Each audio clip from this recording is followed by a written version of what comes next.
Hi, my name is Bill, and I'll be guiding you through the installation of the Race Ready Performance electric cutout, the only cutout on the market that offers a lifetime warranty. As you can see, we've got a 2.5-inch model here that includes a Y-pipe and band clamps. When your package arrives, it'll come very nicely packed with all the individual parts.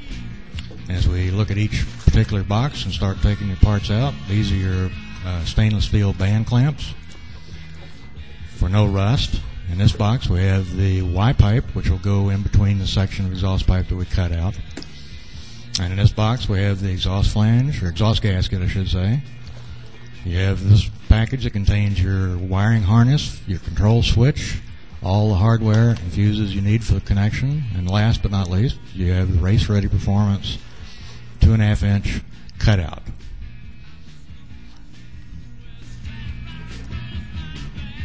Once everything's laid out, you can get all your parts in order and take a look and see how well things are going to look on the install. The tools you need are fairly common. You just need some tools to do some minor electrical connections to either the switch circuit on a fused switch circuit in your accessory panel, or you can wire directly to the battery. You'll need a 9/16" deep well socket, a 9/16" end wrench or crescent wrench. You need some zip ties, a measuring tape, and then obviously we'll need to find a way to cut the existing part of the exhaust pipe out, and we can use one of these. If you have access to a powered reciprocating hacksaw, your job will become infinitely easier for this install section. This is the car we'll be putting this on.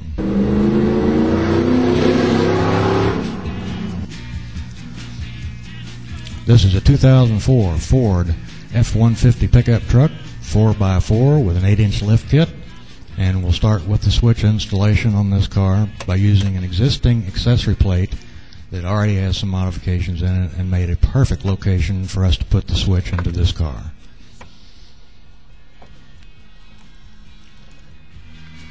So once all this was removed, we're going to be putting the switch where the index finger is. Now we've transferred from a template the area that needs to be cut out of this accessory plate to install the switch. In our case, we used a Dremel and went little by little to make sure we had exactly the right tolerances. And finally, we're able to get the switch to fit exactly and perfectly into this slot. Now in this photo you can see, or this section, you can see the switch has been installed back into the accessory plate, and we're ready to put it back into the vehicle.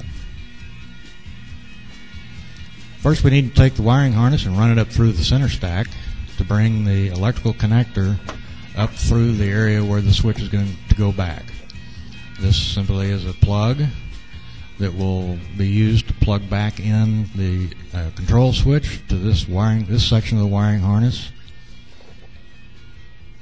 And beyond that, that's all that's necessary. And once that's connected, all you need to do is to bring the area back in, snap the panel back in place, and we're actually done with that part of the installation.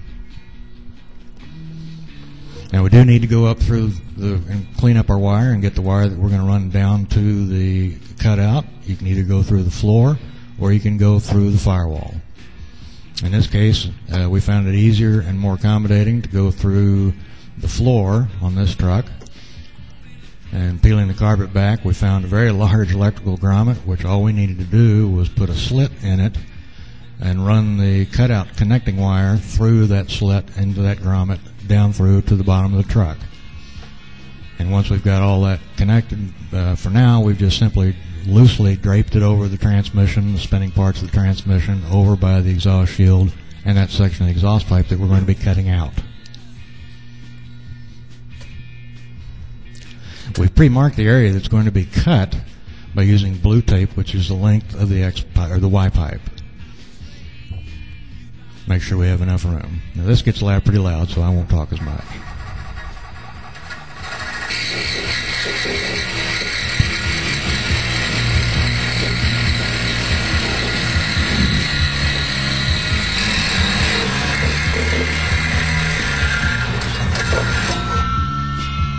Alright, we've made it through the front section now. We're ready to cut the back section out. Same procedure.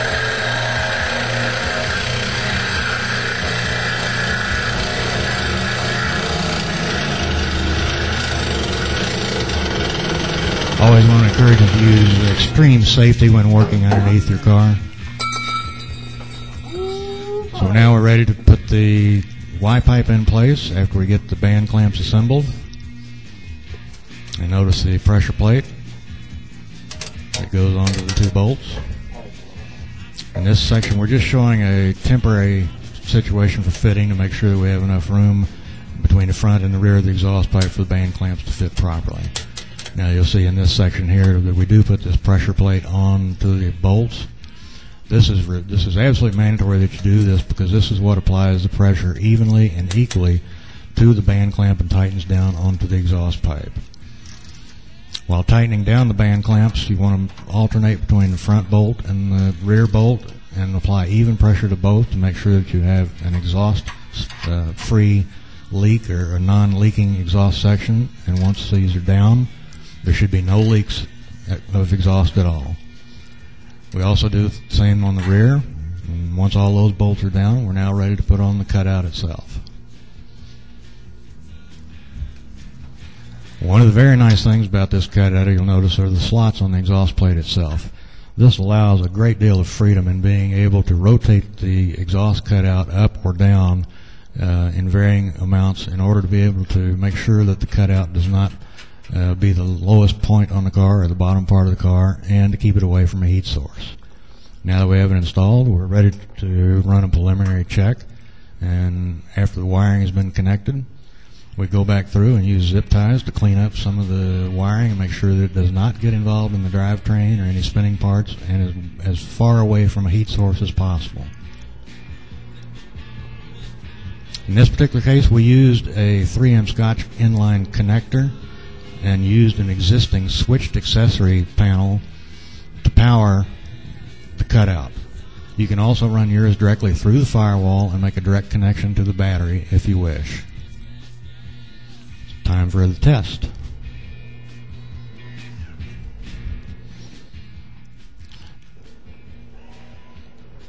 And it appears everything is working right, which leaves us the only thing left to do: take it for a drive and run it.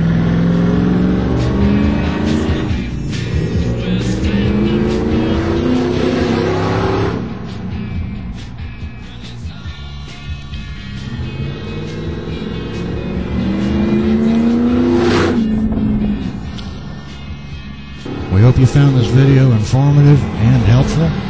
And if you have any questions whatsoever, you want to make sure and visit the Race Ready Performance website. You can call them on their toll-free number. You can send them email, or visit the website for more specific information that you'll find very helpful on their website. And I've shown you the email address, the phone number, and the website. Good luck on installing yours, and I hope you enjoy your Race Ready Performance Cutouts. It's a great product.